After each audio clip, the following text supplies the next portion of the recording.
भूख में कोई क्या बतलाए कैसा लगता है, सूखी रोटी का टुकड़ा भी तोहफा लगता है। यारो उसकी कब्र में 2 रोटी भी रख देना, मरने वाला जाने कब का भूखा लगता है। गाजा में भूख और फाके जिंदगियां निगल रहे हैं, कोई पुरसाने हाल नहीं है।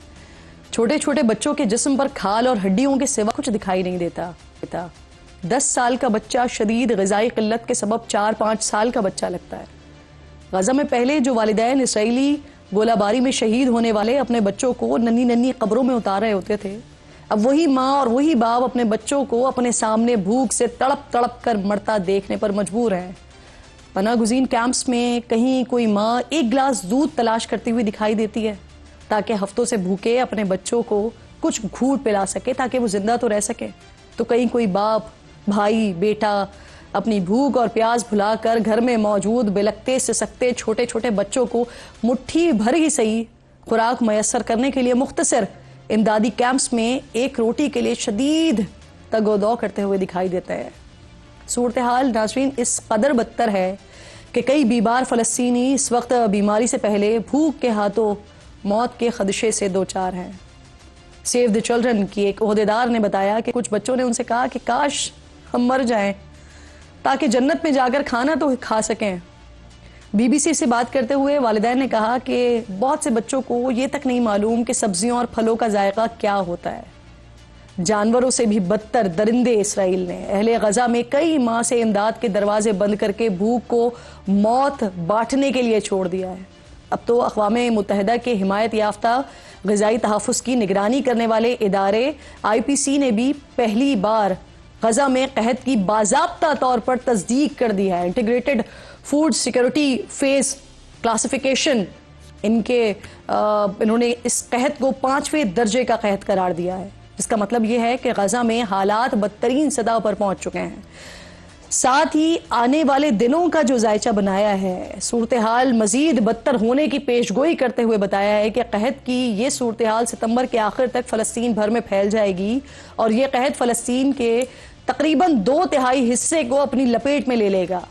अक़वाम मुत्तहिदा के मयार के मुताबिक दुनिया के किसी भी इलाके को कहत ज़दा करार देने के लिए ज़रूरी ये होता है कि वहाँ की कम से कम 20% आबादी को शदीद ग़िज़ाई क़िल्लत का सामना हो, हर 3 में से 1 बच्चा शदीद ग़िज़ाई कमी का शिकार हो और हर 10,000 अफराद में से कम 2 लोग रोज़ाना भूख, ग़िज़ाई क़िल्लत या बीमारी के बाइस ज़िंदगी की बाजी हार रहे हों। अफसोस से कहना पड़ता है कि इस बदतरीन सूरत हाल में भी मगरिब व मशरिक़ दोनों की बेहिसी के आगे गजा के मासूम बच्चे बेबसी से मर रहे हैं, लेकिन कोई इस शैतान हैवान नेतन्याहू के हाथ नहीं रोक पा रहा। खास तौर पर मगरिब, जिसे सिर्फ यूक्रेन में रूसी बमबारी में मारे जाने वाले शहरी इंसान लगते हैं और वो उनके लिए आवाज़ भी उठाते हैं, लेकिन उनकी ये आवाज़ और आंखें गजा में हज़ारों बेगुनाह लोगों की इसराइली हमले में होने वाली अमवात और सैकड़ों बच्चों की शहादत पर बिल्कुल बंद हो जाती हैं। मगरिब की इस दोगली पॉलिसी पर तुर्क खातून अव्वल ने आवाज़ उठाते हुए अमरीकी खातून अव्वल मेलानिया ट्रंप से इसराइली मजालिम के शिकार गजा के बच्चों के लिए आवाज़ उठाने का मुतालबा किया है। मेलानिया ट्रंप को लिखे गए ख़त में तुर्क खातून अव्वल का कहना है कि इसराइली दरिंदगी का शिकार गजा बच्चों का कब्रिस्तान बन चुका है। गजा के हज़ारों बच्चों के कफन पर लिखा हुआ है नामालूम बच्चा। हमारे ज़मीर पर ना भरने वाला ज़ख्म है ये। तुर्क खातून अव्वल ने अमरीकी खातून अव्वल से कहा कि आपने यूक्रेन के बच्चों की वकालत की है, उम्मीद है कि आप गजा के बच्चों के लिए भी हसासियत का मुजाहरा करेंगी। गजा में नाज़रीन इस वक्त हर तरफ मौत है, भूख है जो दंदनाती फिर रही है।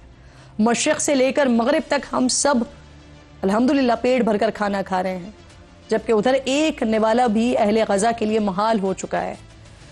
अंदाजों के मुताबिक न दुनिया भर में आज भी यौमिया 1 अरब खानों के बराबर खुराक ज़ाया हो जाती है और वहाँ गजा में पिछले 22 महीनों से जारी शदीद तनाज़े के बाद 5 लाख से ज़ायद अफराद कहत, अफलास और मौत की कैफियत से दो चार हैं और ये तादाद अगले 1 महीने में 6.5 लाख तक पहुँच जाने का खदशा भी है।